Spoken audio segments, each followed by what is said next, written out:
Hi and welcome. For this video I have two prototype boards from Swift Foiling. Both are 6 foot by 18 inches with 80 litres of volume. These are purely designed for light wind winging, as you would have to be very light to stand on and paddle these boards, and they're really too short to be downwind boards at only 6 foot long. The idea of these was to explore the limits and see what the compromises are when you go to a 6 foot by 18 inch board that has a volume that fits squarely in the one board quiver area. I'll go through all the discoveries in riding these boards, what the compromises were, and give you an insight as to what you may want to consider when choosing your own light wind board. Choosing the right length, width and volume are key when picking your light wind board, so understanding what the compromises are if you push the limits is key to ensuring you choose wisely. If we take a look at the underside of these two boards, we will see there are two bottom shapes. Both have pintail type designs, but one of them has a cutaway flat section whilst the other fades from the nose rocker into a straight flat bottom. This bottom shape also changes the rail slightly, with a harder square rail on one versus the other. I'm not going to focus much on this bottom design other than to say that the board with the slightly harder rail and less complicated bottom shape seems to be the one that was slightly better and smoother to get onto the foil, although the one with the more beveled rail would probably be more forgiving if you touched a rail on a wave. When you get into very narrow boards like these, it is the width that becomes the primary factor in accelerating onto foil rather than the cleverness of the bottom shape. On a wider, fatter board, bottom shape plays a much larger role in getting onto the plane. Overall, these two boards were very similar to ride, and there was little to choose between them in terms of ease of getting onto foil, which is what you're really concerned about when you're riding a light wind board. So for the rest of this video, I'm going to talk about them collectively rather than individually, as they were so similar. The last thing I want to mention is both these boards were carbon rather than carbon Integra construction, which makes them very lightweight, around 4 kilograms. Obviously you lose a little durability in going for a carbon only construction, but you gain in terms of your overall board weight.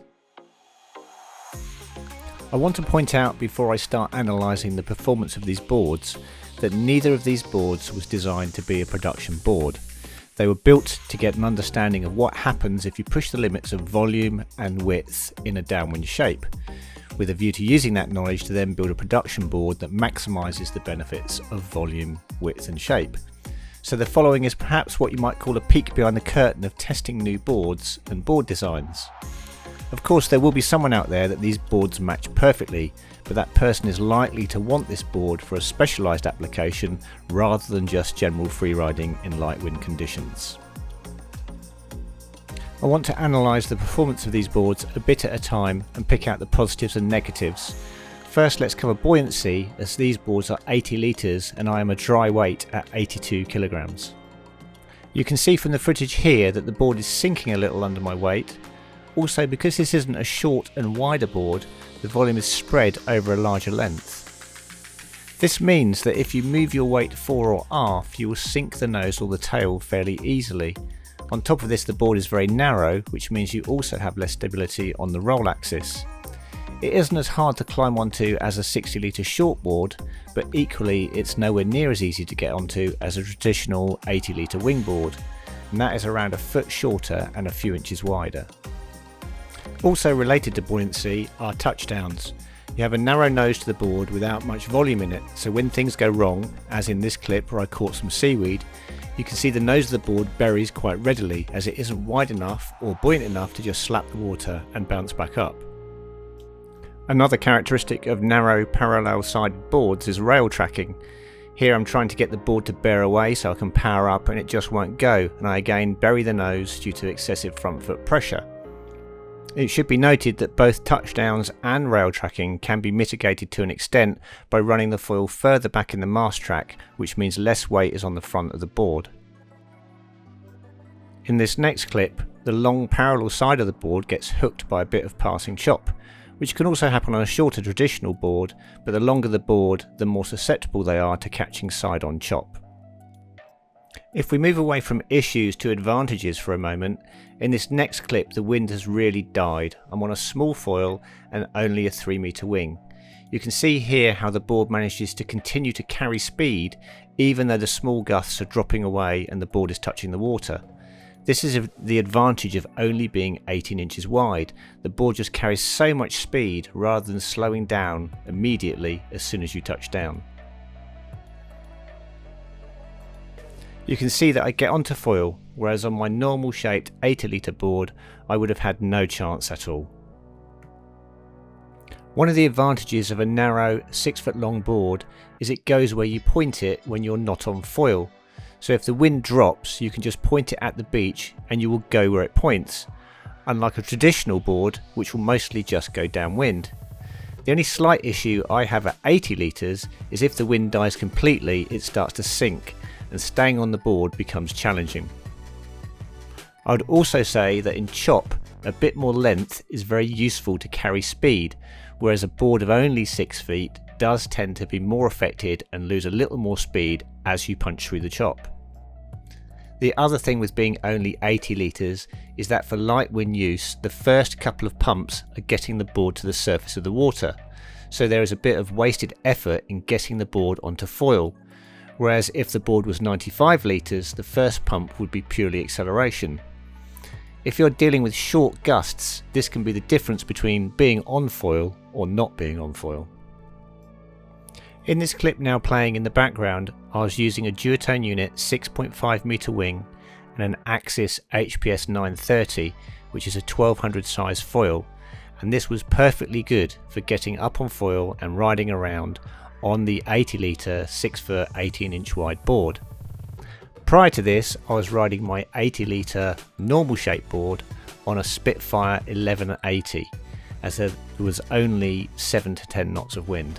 So you can see that on a normal shape board I had to use a significantly larger foil in order to be able to fly.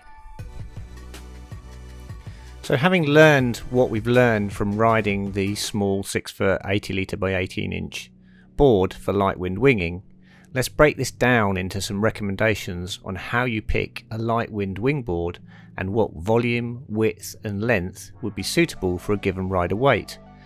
I will use my own approximate 80 kg weight as benchmark, but the information should carry over nicely to other weights of riders. First, let's talk board length. A light wind wingboard is between 6 foot and 7 foot long. If you go below 6 foot, then you lose the ability to point the board at the beach off the foil and it will go there. You also carry less speed between pumps of the wing and the handling of chop is less efficient. If you go over 7 foot, the board becomes less fun on the foil with swing weight, and you really don't gain much advantage by being longer than 7 foot for getting onto foil. The only reason to be beyond 7 foot is if you plan to downwind with a paddle, where more length becomes advantageous. For purely light wind winging, you want to maximise the feel on the foil, and for this, shorter is better. If we deal with volume next, if you set the volume at the rider weight, then again you lose the ability to point the board at the beach off the foil, as it starts to sit too low in the water and starts sinking, which results in going downwind instead of going where the board is pointing.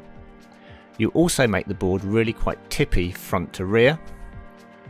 Lastly, your first couple of pumps of the wing in light wind will be getting the board to the surface rather than getting speed to get onto foil. Ideally, you want the board to float your weight without sinking the tail, and for this you need about plus 15 litres of volume over and above the rider weight. This will maximise the ability for the board to get back to the beach if the wind totally drops, and maximise efficiency of converting wing pumps into board speed. Lastly, let's talk about width, and this is where rider capability really starts to matter. Very narrow boards at 18 inches wide change your riding stance, so you tend to be riding more like on a skateboard with your feet in line with one another, rather than an offset stance like you would have on a wider board. Narrower boards are also much more affected by chop and are far less stable to stand on.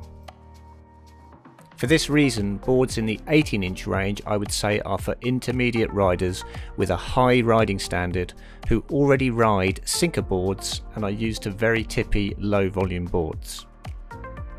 I would also say it just isn't necessary to go as narrow as 18 inches. The board in this video was fun to ride, but I would have preferred at least another inch of width. For this reason, my recommendation would be that for intermediate riders of a good standard, and just for your normal intermediate riders who are currently riding a board that is the same volume as their weight, then 19 to 20 inches will maximise light wind performance, as width is absolutely the primary factor in carrying speed and pumping onto foil. For those who are at more the beginner end of the spectrum, or beginner intermediate, you should be looking at 21 inches as the minimum and 23 inches as the maximum. If you go wider than this, you start to lose the advantage of width for getting onto foil, and the performance of the board starts to move more towards the bottom shape as much as the width.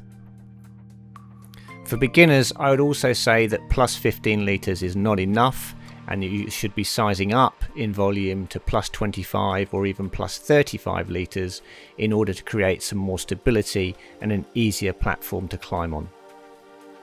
One thing to bear in mind is that width is the key factor in light wind performance, so the wider you go, the less light wind capability you will get from your board. I will of course have people tell me in the comments that 19 inches and 20 inches is too narrow and people can't possibly balance these boards. My answer to that is this: do you want to spend 10 sessions learning to balance a narrow board so you can ride it successfully? Or do you want to buy a wider board you can get on immediately, but it will forever be lacking in light wind capability no matter how many sessions you ride it? Of course, I have to warn beginners here, going too narrow may well significantly slow your progress in learning, so think carefully and if possible try before you buy. At 23 inches and above, you start to hit a crossover point where the board's light wind capability starts to be not much greater than an ordinary wingboard with a well-designed hull, so buying a light wind board of this width may not buy you a huge amount in extra low wind capability. As for myself, I have an idea as to what my own perfect board would be, so for those who are interested, I weigh 80 kilograms and my board that I'm looking at getting built is 6'6" long, 95 litres in volume. For width, I'm still undecided. I don't know whether I want 19 inches or 20 inches for the width. I do have a couple more boards to ride before I fully make up my mind. One is currently still being made by Swift Foiling and the other is 19 inches by 6'4" at 90 litres. So I guess there'll be one more video after this one before I commit to having my own board made. Once again, many thanks to Swift Foiling. Their willingness to provide demo boards and explore the boundaries has been super helpful in being able to shape the views and opinions in this video. I'll put their links in the video description below.